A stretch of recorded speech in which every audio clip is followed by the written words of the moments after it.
Now from a big battle and gridlock in the public sector to programs that cultivate success on a small scale in the private sector. The Kauffman Foundation, which studies entrepreneurship, recently found that startups create about 3 million new jobs a year. Ari Srinivasan looks at schools that nurture promising companies and bring them to market faster. His report is a co-production with KQED San Francisco. This is a demo day. Think of it as a debutante ball for startup companies where founders meet their funders. At the intersection of content, or 200,000. On the left side of your screen is San Francisco. On the right side, New York City.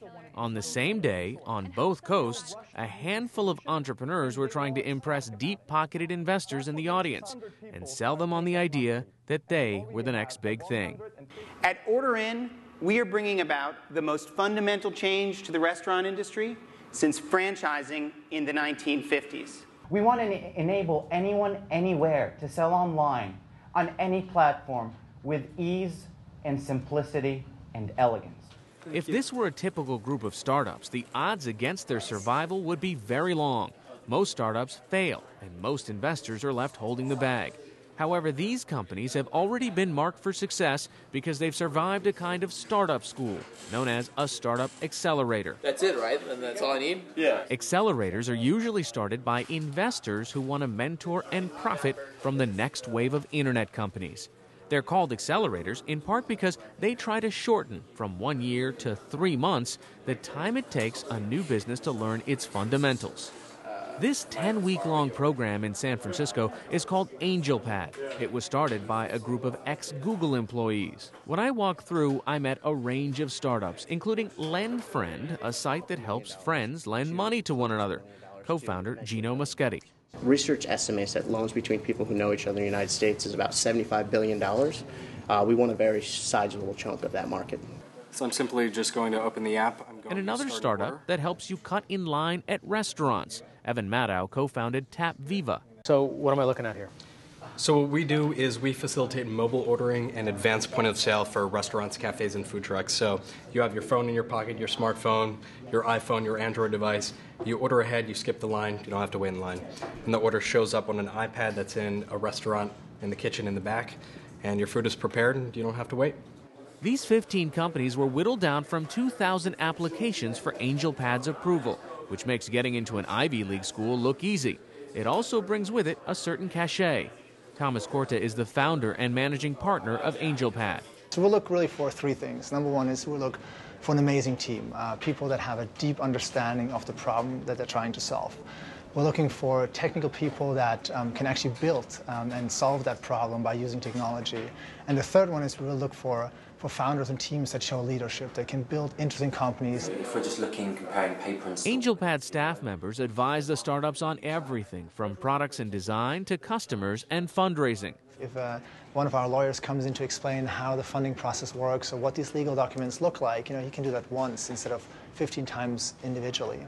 In exchange, the AngelPad Accelerator gets stock in each of the 15 companies. The hottest young entrepreneurs, the best new ideas. Accelerators have become so commonplace that there was even a reality TV show on Bloomberg Television.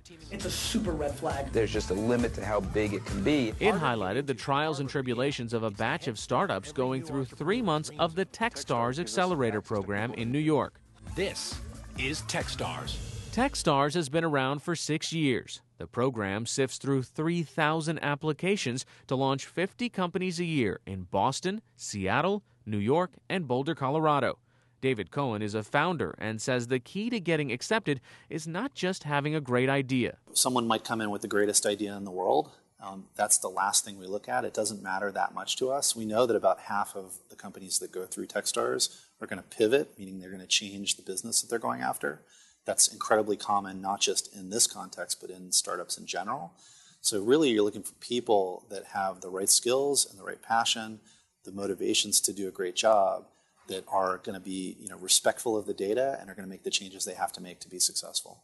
Accelerators are springing up all over the world. Top-tier programs like Seed Camp in Europe and Y Combinator from the Bay Area launch dozens of companies. This summer, Y Combinator launched 63 startups in 1 day. Even Hollywood is seeing stars. Actor Ashton Kutcher was in the audience at that demo day, looking to invest. Recently, Leonardo DiCaprio and even his supermodel ex-girlfriend have made investments in tech startups. To some, when investing in startups becomes fashionable, it might mean there's a bubble. I do worry that there is sort of an overcrowding effect, I guess, going on. Wade Roush is the San Francisco editor for Xconomy, a network of sites that cover innovation and entrepreneurship. He's covered startups for 15 years and says that the internet startup frenzy is back because the cost of technology keeps dropping. Back in the 90s, a typical startup had to go out and raise millions of dollars, $5, $10, $15, or $20 million, just so that they could go and buy the servers that they would need to host their applications so that people could come and find their services on the web. It's now possible to raise $100,000 or $200,000, and if you're willing to eat ramen, as they say, for a couple of years, that's enough money to actually make real progress. In a shared house in Atherton, California, filled with founders working on startups of their own, is Black Box Ventures. Their project, called the Startup Genome, aims to turn the prediction of startup success from art to science. Max Marmer and Bjorn Lasse Herman are co-founders. Startups are failing primarily because of self-destruction rather than competition, and we think that's sort of a big insight. They already know a few things that are bound to lead to failure: a part-time founder, a solo founder, not having the right team mix, not listening to customers, and the biggest reason for 70% of all failures is what they call premature scaling. A company increases their risk profile by effectively executing the unnecessary, which means that they do things which they have not validated before with their customers. Blackbox's founders gained these insights by gathering data from more than 15,000 startups around the world. The company also realizes the world is catching up when it comes to startup culture. The Chinese decided to invest massively. Vivek Wadhwa has come to the same conclusion. He's an entrepreneur turned academic who researches American competitiveness. What's happening now is that other countries like India and China are learning our secret sauce. They're learning what made America what it is. You've got to realize that kids in Beijing and Bangalore right now have friends in Silicon Valley and North Carolina on Facebook and Twitter. They interact, they exchange ideas, they begin to think like each other. Wadhwa says accelerator programs are important because they decrease the cost of starting and failing at a business. In America, failure is considered to be okay. I mean, especially in Silicon Valley. In Silicon Valley, the more you fail, the more experienced you're considered to be. So failure is a badge of honor. People abroad think it's really strange. How do you grow the business past the single app? It's still too early to tell which, if any, of these companies will be the next Facebook or Google. But as these investors put their money behind these entrepreneurs and their ideas, one thing is certain: they'll be hiring. And if you're curious about what it takes to get into one of the accelerator programs or just want to know more about startups, we've posted 6 videos online to help.